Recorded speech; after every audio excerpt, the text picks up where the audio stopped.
Welcome to all, those here and those on Zoom, although I don't see Zoom yet, but, oh, I do, yes, welcome to all. My name's Paula Cardoza-Jones, and I am a fairly new member here. I joined a couple months ago, but I'm really no stranger to the facing bench because my husband, Rex Jones, is a retired Quaker pastor, and I sat on the facing bench many times at Irvington Friends and Greenfield Friends. So if I do anything wrong, you can blame my trainer. First, a reminder for those here to put your phones, either turn them off or put them on airplane mode. That'll help with the Zoom people. And we will begin with community singing, worship in song number 139, Dear Lord and Father of Mankind.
Teach us to number our days so we gain a heart of wisdom. Psalm 90:12. I recently saw this pop up on Facebook and it caught my eye. Maybe because I've already counted over 7 decades of days and I'd like to use my remaining days wisely. I did a Google search for wisdom. And I came up with these: the coordination of knowledge and experience and its deliberate use to improve well-being. 6 factors contribute to wisdom development: self-knowledge, understanding of others, life knowledge, life skills, judgment, and a willingness to learn.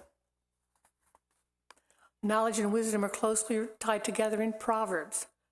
Wisdom is the acquired skill of applying knowledge rightly, or skill in the art of godly living. I saw an abstract on the subject of wisdom that proposed a theory of wisdom that integrates virtue and wit. I give you Exhibit A.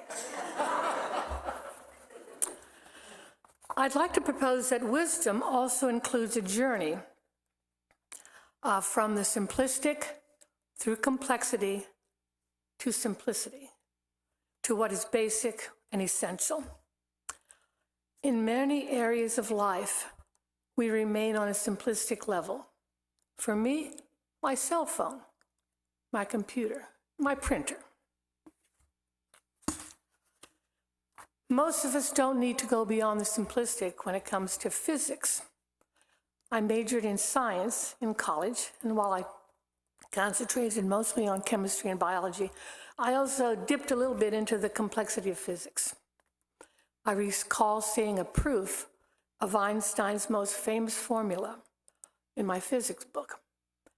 It started out as long and complicated on both sides of the equal sign. But as you work your way down, the complexities fall out, and at the end, E equals mc squared. As a lawyer, I had to understand the complexities of an issue, but my goal was to condense these into a simple, logical path to the conclusion I was advocating.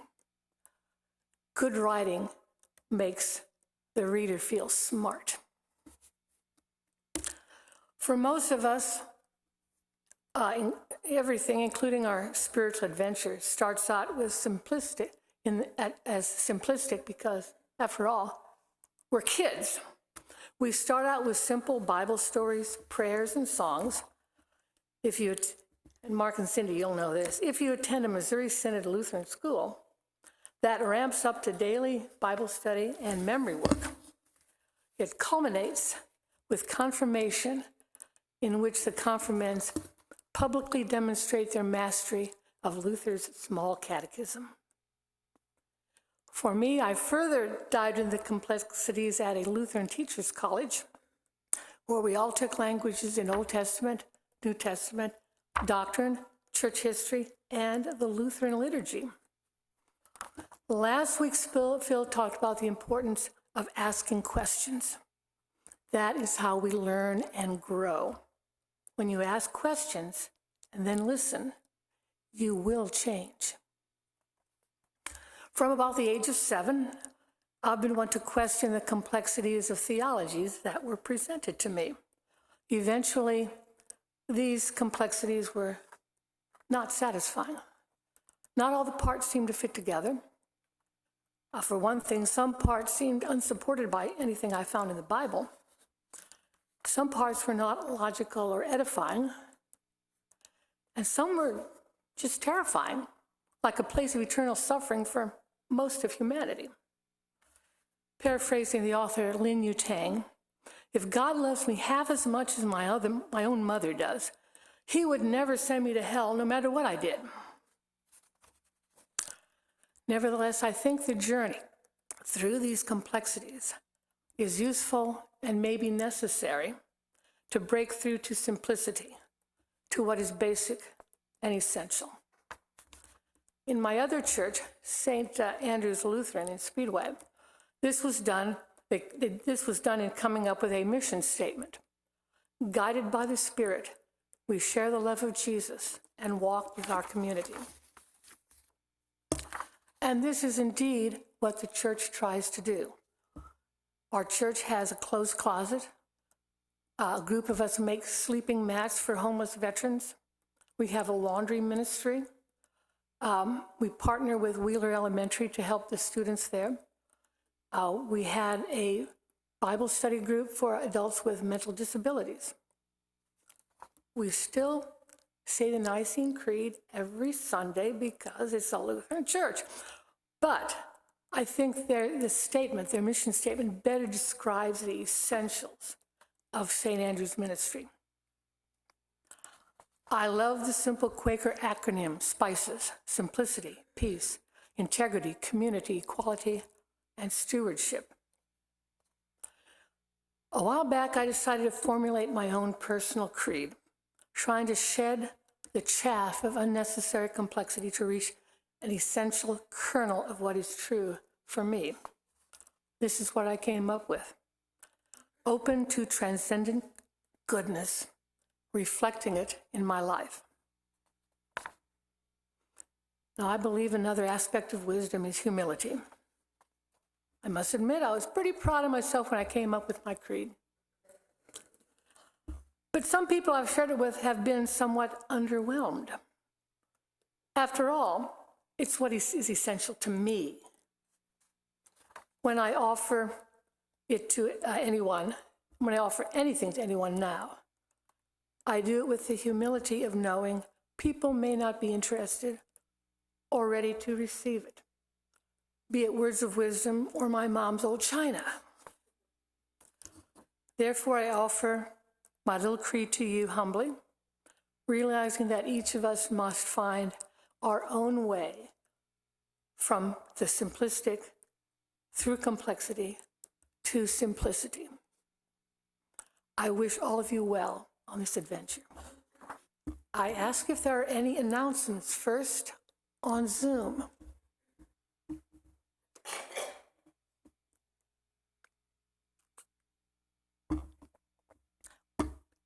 In the meeting hall? Anita, I knew it. It is. It's me, Anita. Just a reminder that we have meeting for business. It's a rise of worship, maybe around noonish. Give everybody chance to chat and give it a bite to eat. And then meeting for business in here. Then next weekend, next Saturday, just a reminder, is our cleanup day. We'll start at 8:30 and get a few things done around the building to clean things up for the winter and put everything to bed. And whenever we're done, we're done. And I think we can go pretty quickly. So show up if you're able to, and we'd appreciate it. Thank you.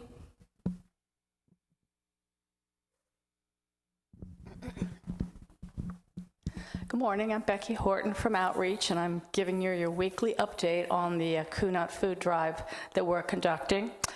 Macaroni and cheese, we have 280 boxes, we need 20 to go. So we are doing well with mac and cheese. Stuffing, not so good. We have 81 boxes, we need 219 boxes. We'll get there. And green beans, we have 153 cans and we need 147. So we need to concentrate on that stuffing and those green beans. The mac and cheese will come. Thank you.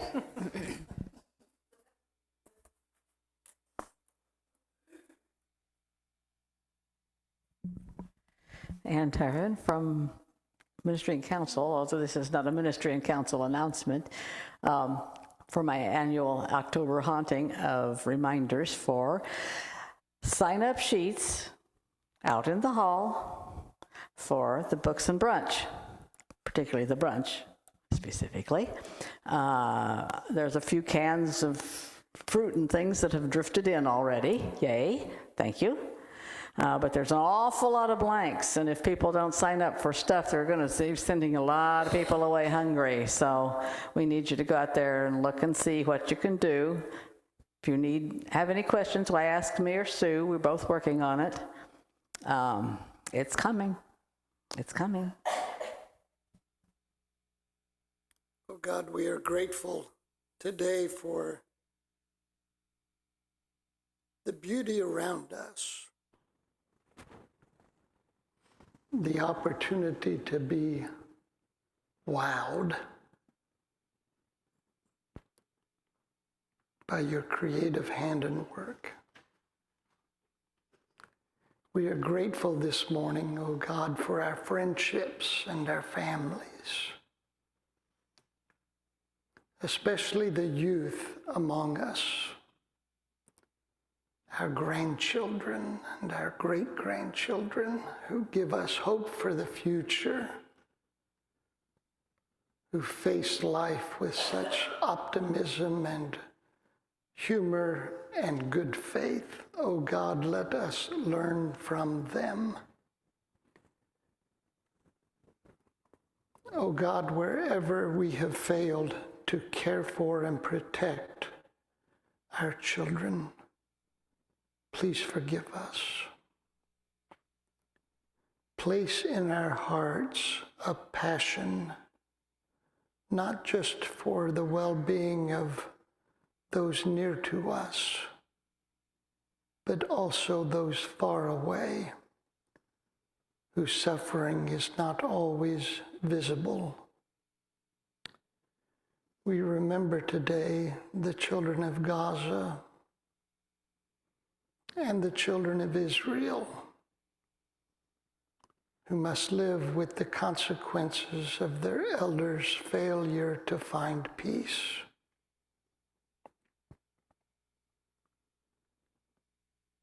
Remind us again, O God, that peace can never be found by bombing and killing and destroying, but only by loving and understanding and mutually committing to the good of all people. Strike down then, O God, those boundaries and borders in our minds that keep us from caring fully. Strike from our hearts those impulses to protect only our own and no one else.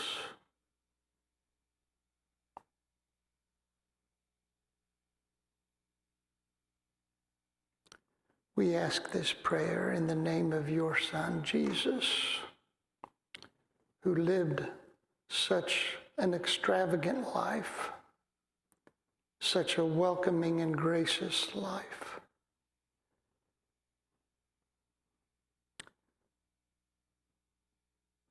That it seemed a curse to those who did not understand it. Oh God, may our compassion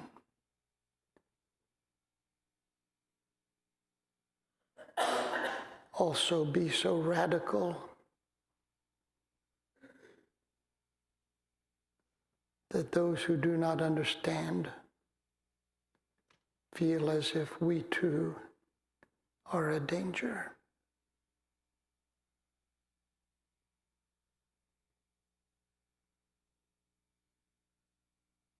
Infuse us, O God, with radical love. This is our prayer this first day morning. Amen. Well, let's put a little work clothes on those words and gather food for those who don't have it. Can we have some robust, non-diabetic folks who can come up here? John, and okay, there we go. Thank you, gentlemen.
John, look at you make those turns. You're just showing off now.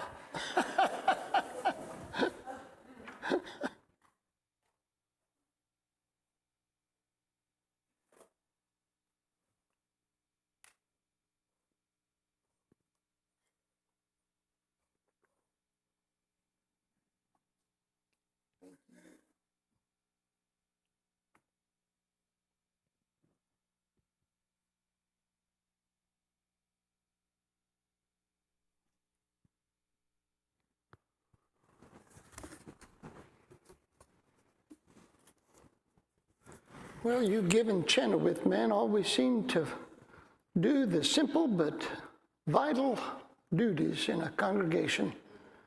I remember my very first Sunday here at Fairfield. We were over in the old meeting house, and about halfway through my sermon, Dick Gibbon, John's grandpa, popped up. And I thought, oh, I said something he didn't like, but he went over to the clock and wound it. He had forgotten to do that earlier. And you gotta admire a man who sticks to his duty. So thank you, John. You've come from good stock. Oh my, well, I've been by myself most of this week. Joanne, like I said, has been down in Texas to see Miles and babysit. But before she left, she was down in the basement Monday evening, and she called out to me. She said, our washing machine is broken. Come down and look at it. So I did. And I took a piece of paper and a pencil with me so I could write down everything that was wrong with it. And then I got online and looked at the average repair costs for all those problems and deduced that it would be cheaper to buy a new set than fixing our 25-year-old washer and dryer. So I waited until she was out of town and then phoned Shuey's appliance store down in Greencastle. And this past Thursday, they delivered a new washer and dryer to our home. It's going to be a surprise there for Joanne. With the kids grown and gone and our laundry loads reduced, we anticipate this being our last washer and dryer we will ever buy. Now, Joanne's not seen it yet. Good luck with that. That's what they said. Did you keep your receipt?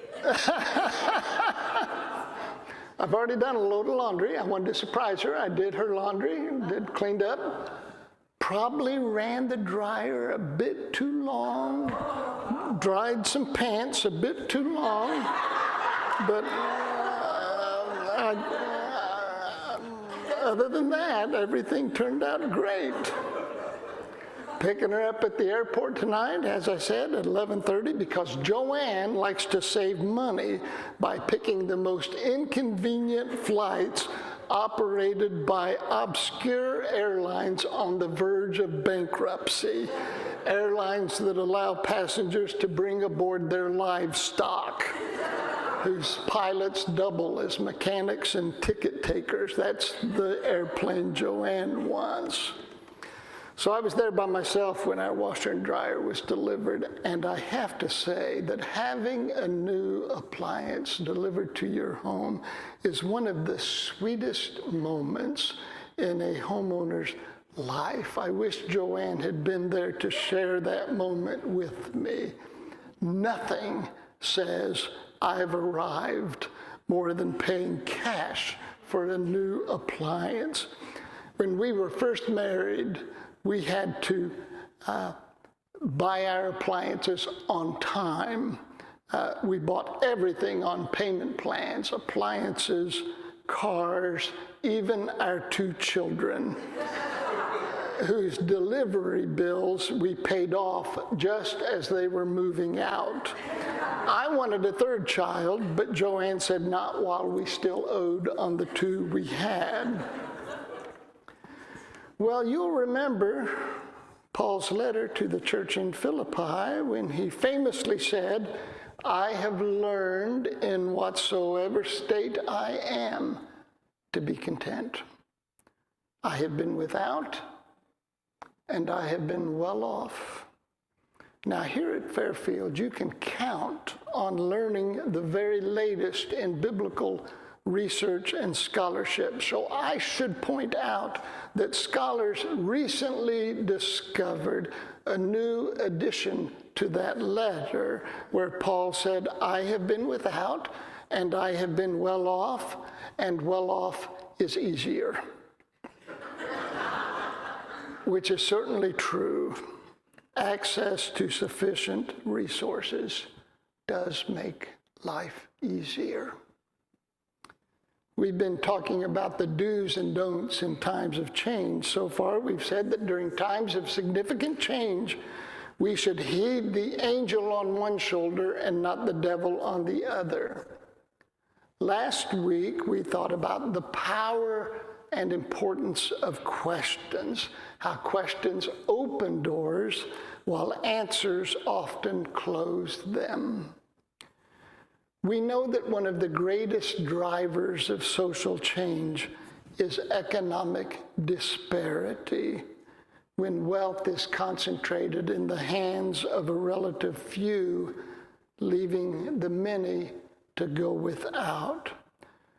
So today I want to suggest that in times of dramatic social change, the poor are vulnerable in a way the affluent and the prosperous are not.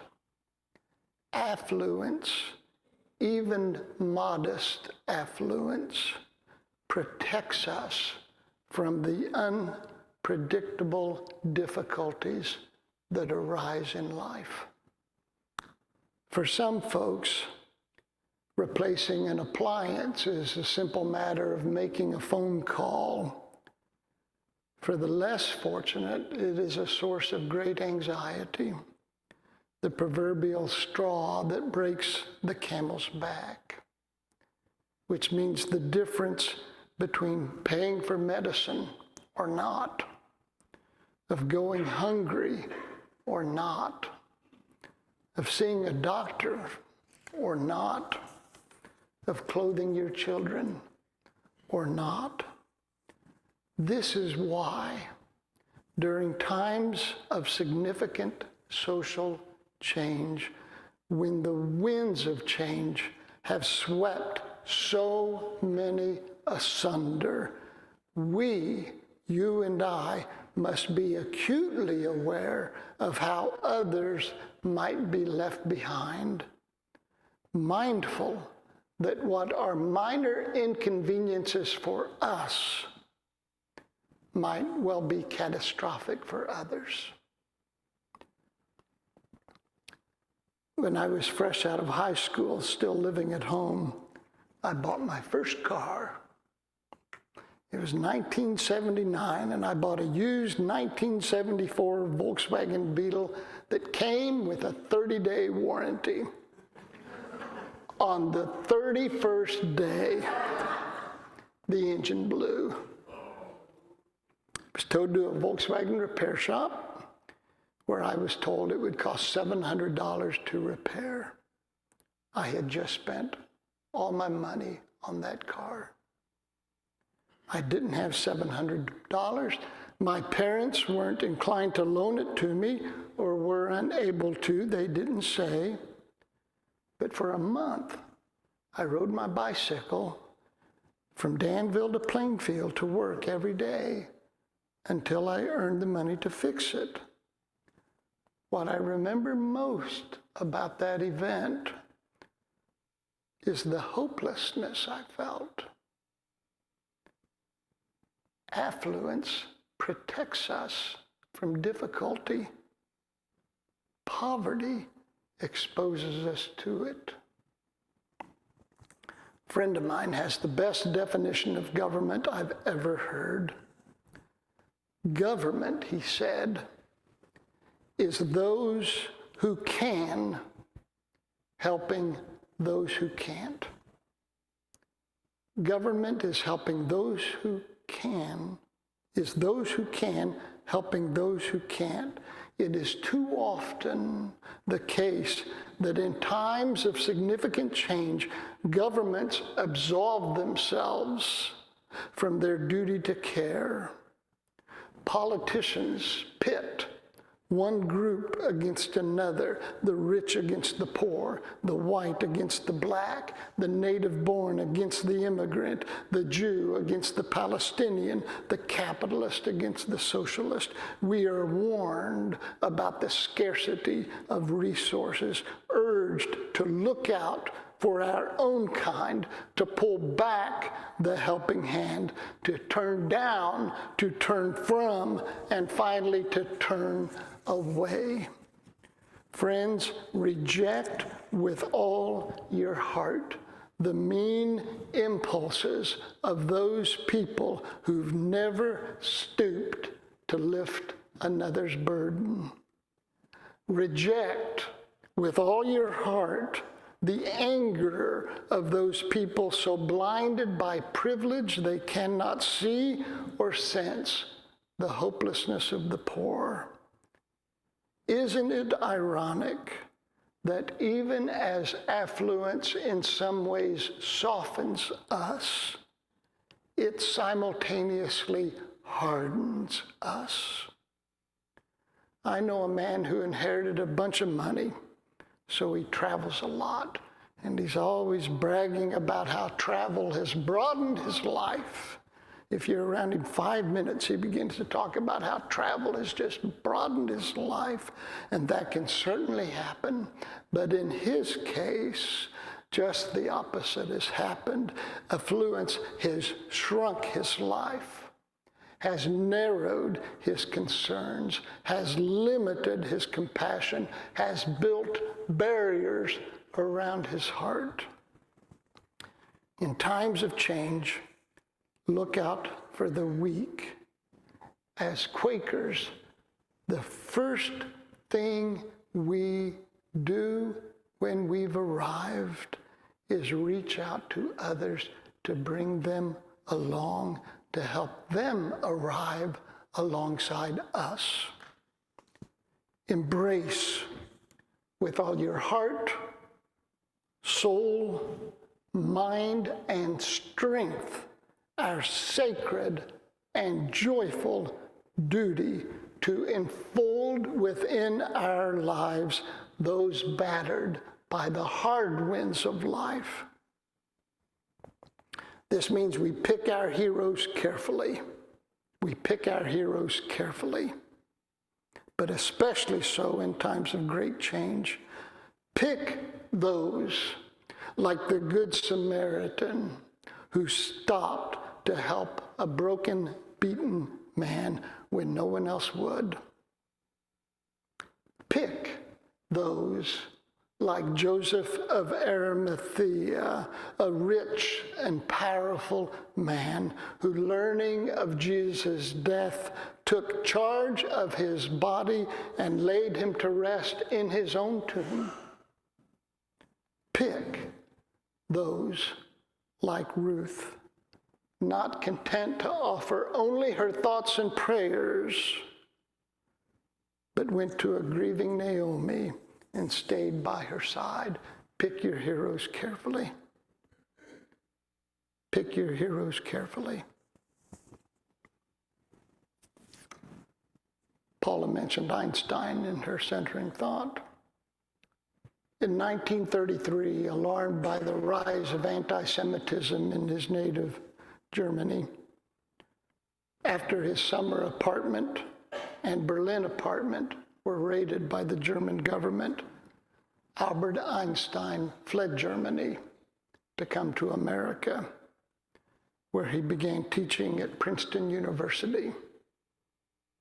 He proved to be a very popular professor, so well-liked that in 1938, when the students at Princeton were asked to rank the greatest living person, Einstein ranked second.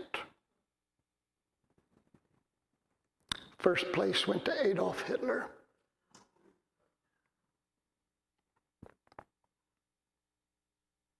Pick your heroes carefully. When you've arrived, bring others with you.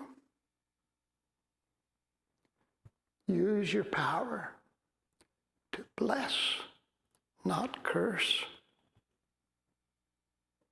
to help, not hinder, to bring along and never, ever hold back.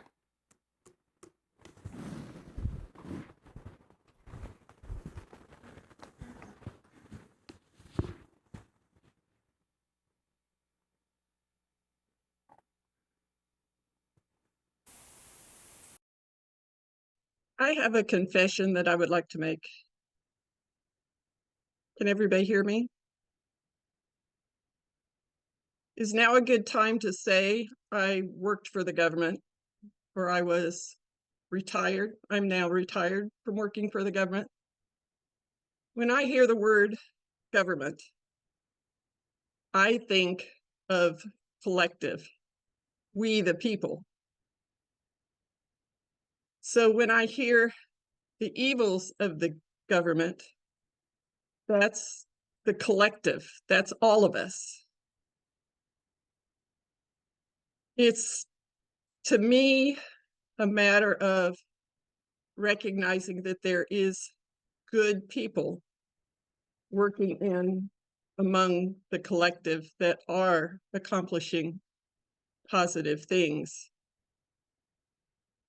So when it comes to the goal of the government, there are so many different departments doing so many different things. They're trying to, but it's the individual people within those departments that give us both the good and the bad results.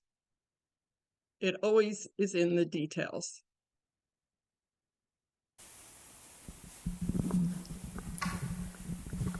Paula Cardoza-Jones. I'd like to echo what Teresa said.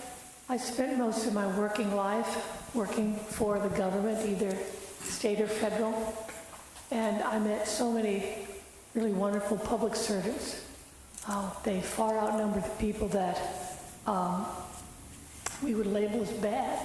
Most of the people in the government want to do the right thing and want to be of service.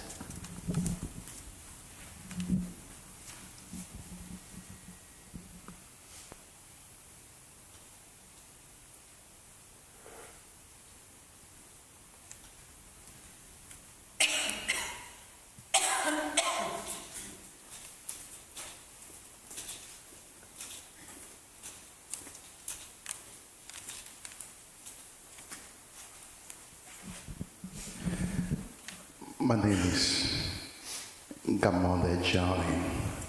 First and foremost, I'm excited to be among you this morning.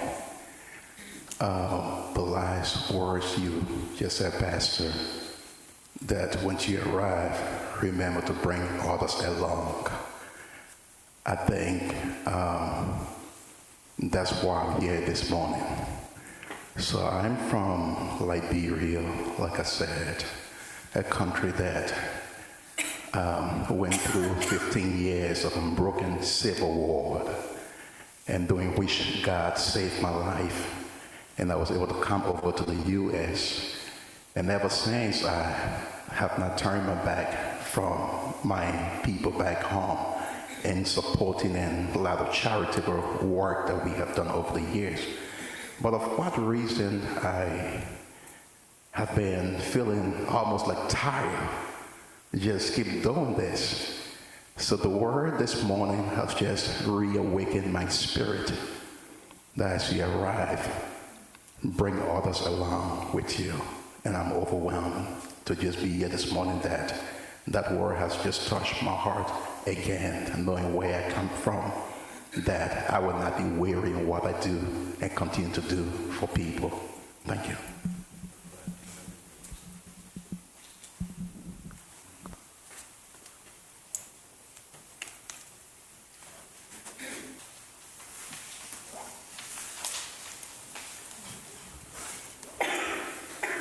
Friends, let us stand together and sing from our green hymnals, number 245, How Can I Keep From Singing?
lesson this week. I have a nephew who went to college and then quit a month before graduation. And I was so upset with him for investing all that time and money in an education and not completing it. And I even scolded him a time or two, even though he never asked for my opinion. And I was with him this week, Thursday night. We had a family dinner because another of my nephew was in town from Utah, so we gathered and we met. And there was a young woman there who works with my nephew who had dropped out of college.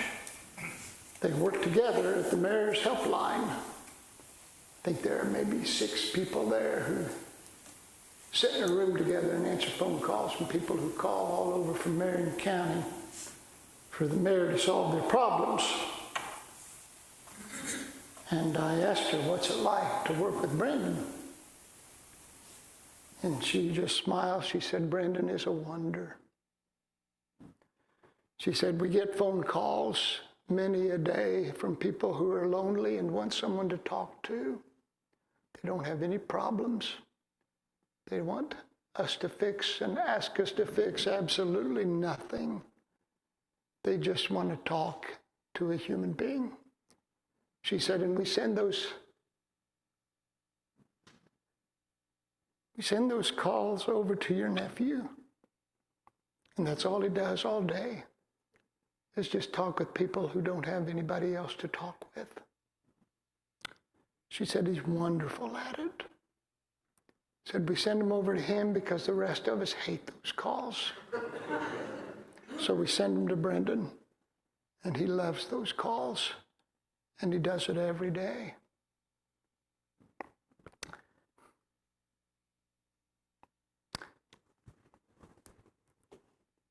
And I remember telling him when he dropped out, Brendan, you can't do that. You've got to make your life count. So that's what he's doing. Don't be a Phil. Be a Brendan. Be a Brendan. And if you meet him, don't ever tell him I talked about him. Turn and greet friends.